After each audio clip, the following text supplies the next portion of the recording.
예배 되게 하소서. 함께 찬양합니다. 진정한 예배가 숨쉬는 교회, 주님이 주인 되시는 교회, 믿음의 기도가 쌓이는 교회, 최고의 찬양을 드리는 교회, 말씀이 살아 움직이는 교회, 성도의 사랑이 넘치는 교회, 섬김과 헌신이 기쁨이 되어 열매 맺는 아름다운 교회, 주님의 마음 닮아서 이웃을 사랑하는 교회, 주님의 영광을 위해서 빛 되신 주님 전하는 교회, 사랑의 불꽃이 활짝 피어나 날마다 사랑에 빠지는 교회, 주께서 사랑한 우리 교회가 이런 교회 되게 하소서. 사랑의 불꽃이 활짝 피어나 날마다 사랑에 빠지는 교회, 주께서 사랑하는 우리 교회가 이런 교회 되게 하소서. 아멘. 오늘 우리에게 주신 말씀은 출애굽기 18장 13절부터 27절까지 말씀입니다. 출애굽기 18장 13절부터 27절까지 말씀, 저와 여러분이 함께 읽겠습니다. 이튿날 모세가 백성을 재판하느라고 앉아있고 백성은 아침부터 저녁까지 모세 곁에 서 있는지라. 모세의 장인이 모세가 백성에게 행하는 모든 일을 보고 이르되, 내가 이 백성에게 행하는 이 일이 어찌 됨이냐? 어찌하여 내가 홀로 앉아있고 백성은 아침부터 저녁까지 내 곁에 서 있느냐? 모세가 그의 장인에게 대답하되, 백성이 하나님께 물으려고 내게로 옴이라. 그들이 일이 있으면 내게로 오라니 내가 그 양쪽을 재판하여 하나님의 율례와 법도를 알게 하나이다. 모세와 장인이 그에게 이르되, 내가 하는 것이 옳지 못하도다. 너와 또 너와 함께한 이 백성이 필경 기력이 쇠하리니 이 일이 내게 너무 중함이라. 내가 혼자 할 수 없으리라. 이제 내 말을 들으라. 내가 내게 방침을 가르치리니 하나님이 너와 함께 계실지로다. 너는 하나님 앞에서 그 백성을 위하여 그 사건들을 하나님께 가져오며 그들에게 율례와 법도를 가르쳐서 마땅히 갈 길과 할 일을 그들에게 보이고, 너는 또 온 백성 가운데서 능력 있는 사람들 곧 하나님을 두려워하며 진실하며 불의한 이익을 미워하는 자를 살펴서 백성 위에 세워 천부장과 백부장과 50부장과 10부장을 삼아 그들이 때를 따라 백성을 재판하게 하라. 큰 일은 모두 내게 가져갈 것이요 작은 일은 모두 그들이 스스로 재판할 것이니 그리하면 그들이 너와 함께 담당할 것인즉 이 일이 내게 쉬우리라. 내가 만일 이 일을 하고 하나님께서 내게 허락하시면 내가 이 일을 감당하고 이 모든 백성도 자기 곳으로 평안히 가리라. 이에 모세가 자기 장인의 말을 듣고 그 모든 말대로 하여 모세가 이스라엘 무리 중에서 능력 있는 사람을 택하여 그들을 백성의 우두머리 곧 천부장과 백부장과 50부장과 10부장을 삼음에 그들이 때를 따라 백성을 재판하되 어려운 일은 모세에게 가져오고 모든 작은 일은 스스로 재판하더라. 모세가 그의 장인을 보내니 그가 자기 땅으로 가니라. 아멘. 하나님의 말씀입니다.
말씀에 나타난 모세의 장인 이드로는 미디안의 제사장입니다.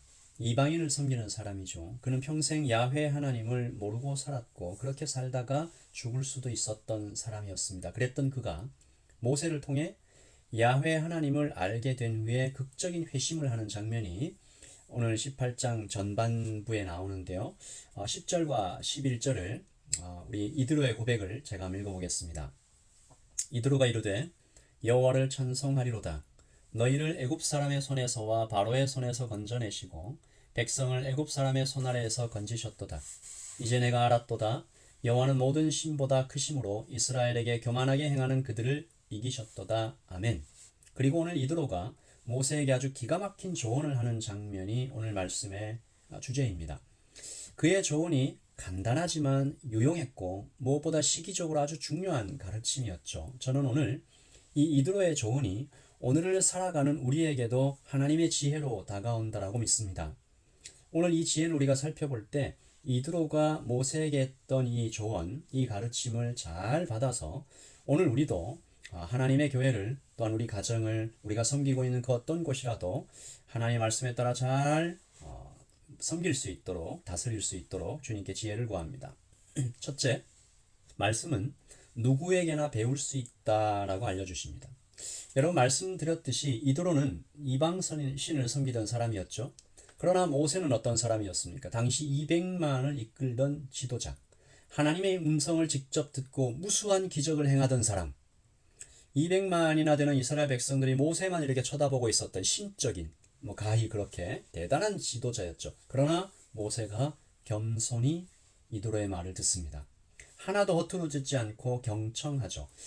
모세는 이드로가 자신에게 왔을 때 자리에서 일어나서 극도의 존경으로 그를 맞이합니다. 뿐만 아니라 이드로의 말이 꽤 강하게 들릴 수도 있지 않습니까? 오늘 17절에 보시면 모세의 장인 이드로가 그에게 이르되 내가 하는 것이 옳지 못하도다. 꽤 강하게 들릴 수 있었지만 감정에 휘둘리지 않았습니다. 이 사람이 뭔데 나한테 이런 얘기를 하나? 라고 하지 않았어요. 아이고 어르신 모르는 말씀 하지 마세요. 모르셔서 그러지 제가 이 이스라엘 백성들 제가 잘 알아요. 이렇게 하지 않았습니다. 모세는 진중하게 들었고 깊이 고민했으며 그대로 실천합니다. 결과적으로 이것이 모세도 살리고 백성들도 살리게 되죠. 이드로의 지적은 정확했습니다. 오늘 18절 말씀에 보면 이렇게 계속 하다가는 너와 또 너와 함께한 이 백성이 필경 기력이 쇠하리니 이 일이 내게 너무 중함이라 내가 혼자 할 수 없으리라. 아멘. 그러므로 우리가 하나님께로부터 받을 두 번째 지혜는 나 혼자 할 수 없다라는 것입니다. 이드로가 말하죠. 50부장, 10부장, 1000부장, 100부장을 세우라. 오늘 말씀 24절에 보면 모세가 자기 장인의 말을 듣고 그 모든 말대로 다 했다. 그러므로 이 애굽에서 탈출한 노예들의 무리에 드디어 기강이 생기고 조직이 세워졌지요. 여러분, 당시에 이스라엘 백성들은 하나님의 직접 통치를 받았던 그런 사람들이었습니다. 이들에게 이런 조직이 필요했을까요? 여러분 필요합니다. 하나님께서 사람을 통해 일하시기로 결정하셨음이 그 첫 번째 이유이고 공동체에서 책임을 맡아 감당할 때 그 자신 또한 성장하고 공동체 또한 성장하기 때문입니다. 오늘 우리가 배울 세 번째 지혜도 바로 그것입니다. 우리는 반드시 성장해야 합니다. 여러분 오늘 말씀에 하나님께서는 그들을 1000부장, 100부장, 50부장을 능력 있는 사람들 이렇게 좀 좋게 말씀을 해 주시지만 모세의 눈에는 어떻게 보였을까요? 모세의 눈에 이 1000부장, 100부장, 50부장, 10부장들이 어떻게 보였을까요? 방금 전까지 배고프다, 목마르다, 애굽으로 돌아가겠다, 칭얼거렸던 바로 그 사람들입니다. 그런데 모세가 믿어주면서 성장시켜 간 것이죠. 여러분, 우리가 사람에 대하여 이런 믿음이 있어야 됩니다. 먼저 하나님께서 그들 가운데 일하시고 있는 것을 믿어야 할 것이며 또한 그들이 성장해 갈 때까지 계속 믿어주는 것이죠. 이드로가 이것을 이야기합니다. 오늘 말씀 19절에 이제 내 말을 들으라. 내가 내게 방침을 가르치리니 하나님이 너와 함께 계실지로다. 너는 하나님 앞에서 그 백성을 위하여 그 사건들을 하나님께 가져오며. 여기에 말씀의 가르침이 분명히 필요합니다. 모세는 이후로도 그들을 양육하고 가르치는 일, 즉 제자 훈련에 전념했을 것입니다. 오늘 말씀 20절에 보시면 그들에게 율례와 법도를 가르쳐서 마땅히 갈 길과 할 일을 그들에게 보이라. 여러분, 오늘 우리가 세 가지 배웁니다. 하나님께서 누구에나가 배울 수 있으니 겸손히 귀를 열라고 하십니다. 그리고 나 혼자 할 수 없으니 함께 하라고 하십니다. 그리고 그들을 믿어주고 잘 성장할 수 있도록 계속 하나님의 말씀을 가르치라 하십니다. 나 자신에게도 한번 적용해 보십시다. 나는 귀를 열고 잘 듣고 있는가? 또한 손을 내밀어 함께 하자라고 사람들에게 요청하고 있는가? 내가 하고 말지, 혼자 하고 말지, 이렇게 하지 않고 같이 하자고 부탁하고 있는가? 그리고 하나님의 좋은 일꾼이 되기 위해 나는 말씀의 가르침을 받고 있는가, 훈련받고 있는가? 제가 오늘 말씀을 읽으면서 설교를 준비하면서 기도하게 됩니다. 하나님, 예담교회에 이런 일꾼들이 선한 일에 열심을 내는 귀한 성도들이 나타나기를 소원합니다. 목사 혼자 할 수 없습니다, 여러분. 기력이 쇠하여 저도 넘어지고 교회도 힘들어질 수 있습니다. 여러분, 저를 위해서도 기도해 주시고 우리 모두가 모세가 장인 이드로의 말을 경청하고 그대로 행했던 것처럼 우리도 함께 손을 잡고 걸어가야 할 것이며, 또한 마땅히 갈 길과 할 일을 말씀에서 배워서 하나님 일꾼으로 든든하게 서가는 오늘 하루가 되시기를 예수님의 이름으로 축복합니다. 우리 같이 기도하겠습니다. 락다운이 또 레벨 3로 내려갔지만 2주 더 연장이 되었고, 이때 하나님의 말씀으로 우리를 더욱 채워가야 할 것입니다. 우리가 드렸던 찬양처럼 진정한 예배로, 믿음의 기도로 하나님께 최고의 찬양으로 드려가는 그런 교회가 되게 해달라고 오늘은 좀 교회를 위해서 더욱 좀 기도하기를 소원합니다. 주께서 사랑하는 우리 예담교회가 바로 이런 교회, 섬김과 헌신이 기쁨이 되어서 열매를 맺어가는, 주님의 마음을 닮는, 주님의 영광을 위하는, 누구에게나 배우며 나 혼자 할 수 없다고 서로 손을 붙잡고 나아가는, 그리고 나 자신이 반드시 하나님의 말씀을 배워서 더욱더 성장해가는 그런 사람 되게 해달라고 우리 같이 기도하면서 하루를 열겠습니다. 기도하겠습니다.